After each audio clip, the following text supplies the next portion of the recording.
Hello tout le monde, je vous souhaite une très bonne année 2013. J'espère qu'elle a bien commencé pour vous. Moi jusqu'ici ça va. Je vous souhaite énormément de bonheur, de santé, surtout la santé, le bonheur, de la réussite, de l'amour et de l'argent surtout. Ça c'est une chose à pas oublier. On ne vit pas d'amour et d'eau fraîche, ça c'est clair et net. Donc je vous souhaite vraiment le meilleur pour cette année 2013. Moi ça va, j'ai passé des fêtes assez bien avec quelques mauvaises nouvelles et d'autres bonnes nouvelles. Donc voilà, l'année 2012 a été un sacré parcours, pas mal d'embûches, pas mal de soucis, etc. Mais on en est sorti la tête haute.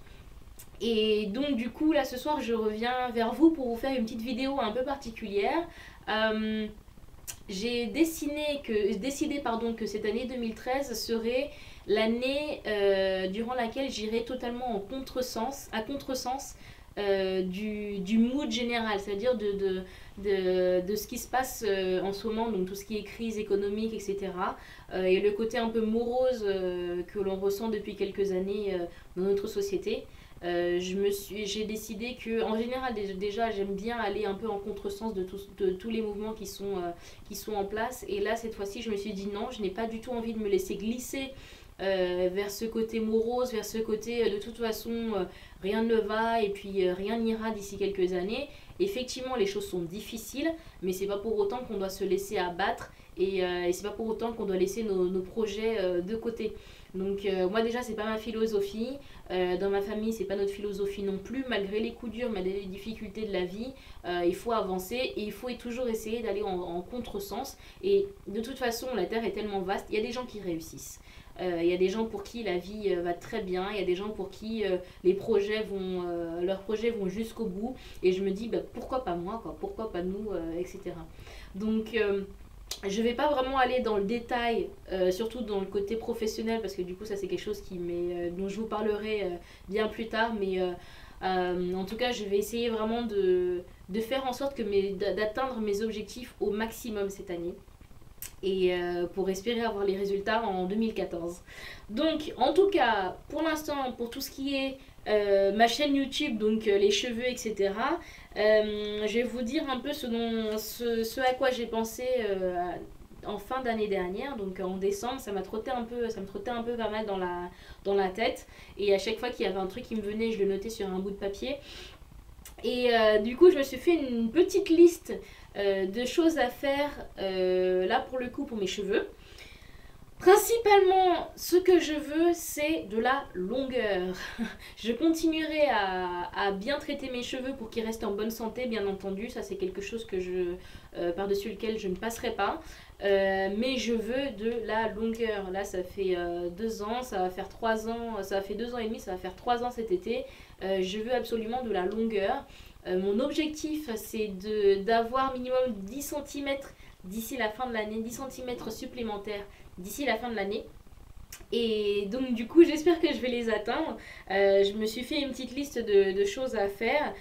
Principalement je vais faire au maximum des coiffures protectrices. Alors pas forcément avec des rajouts. De toute façon les seuls rajouts que je mettrai ça sera de la laine. Vu que c'est la seule chose que mes cheveux supportent. Donc ça sera de la laine principalement. Et sinon en fait essayer de faire plus de twists, plus de nattes, plus, enfin voilà, je vais essayer de faire quelques coiffures assez sympas pour protéger mes pointes notamment. Donc voilà.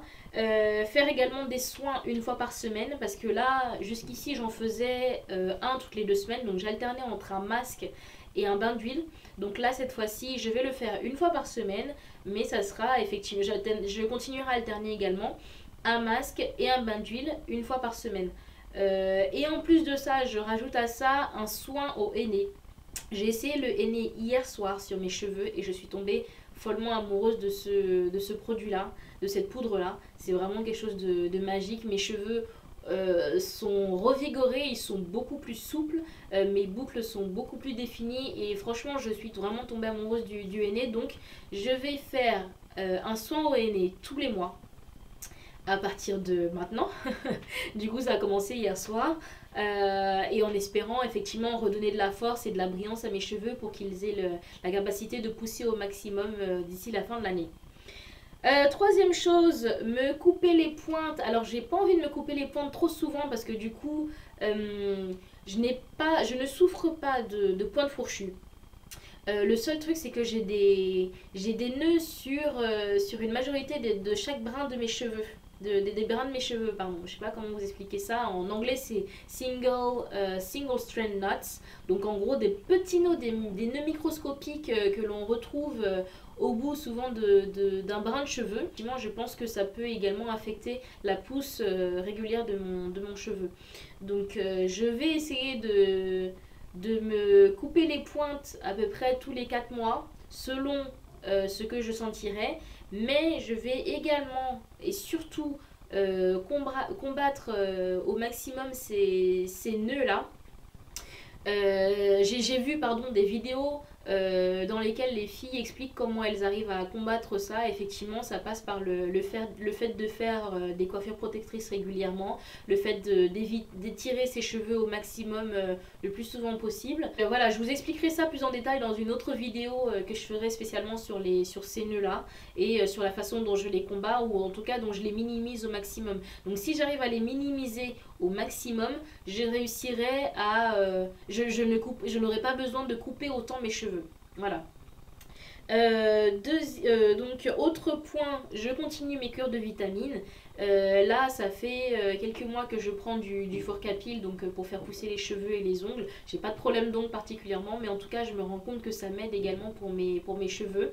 J'avais déjà fait cette cure-là l'année dernière, ça avait vraiment été du tonnerre. Là, cette année, j'ai eu un peu plus de difficultés à faire pousser mes cheveux, mais en tout cas, je continue cette cure-là en espaçant un petit peu, éventuellement d'un mois entre chaque cure pour laisser respirer un petit peu mes cheveux et laisser le soin à mon corps de se revitaliser entre guillemets et d'assimiler toutes les vitamines qu'il a absorbées. Autre point, je veux également, ça c'est quelque chose que je ne fais jamais ou rarement, mesurer mes cheveux.